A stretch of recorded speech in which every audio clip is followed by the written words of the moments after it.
Myself Ashok, and I'm residing in Chennai. Especially this place is Porichalo. It is near Pammal Pallavaram. In occasionally we have complete blackdown for a day itself. So those things are real issues which we faced in this location.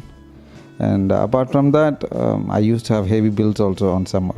So those are just more pressing points to go for solar.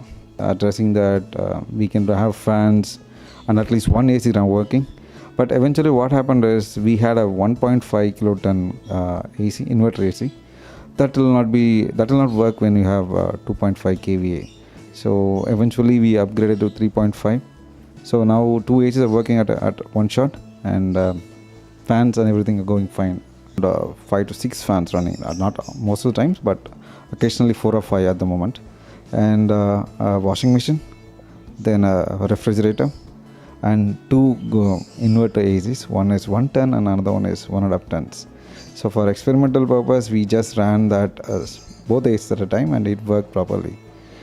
But in usual household, it will be a refrigerator, a kind of AC of 1.5 tons, a TV, a LED TV, and at least 3 or 4 fans at a time, and lights obviously, water purifier. Then it's something like you run almost like all these equipments. 3 laptops will be in work.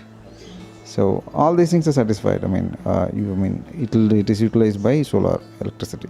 Panels, right? 8 panels, and that is called shark type, right? We call it as shark type.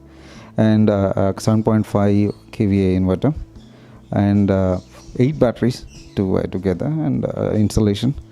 Then you have a stand and everything to support it, high-rise stand, okay, and those are things I've got it.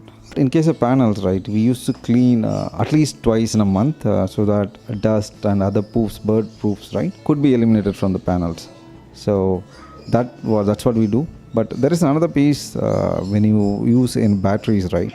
So every 3 or 4 months you need to fill in with distilled water. That is something we haven't done so far, but we are expected to do so. So I would recommend to go for solar. That is because you can cut down your dependency on electricity, EB board, and as well as you won't be impacted on EB power cuts, full down maintenance, and full power blackout.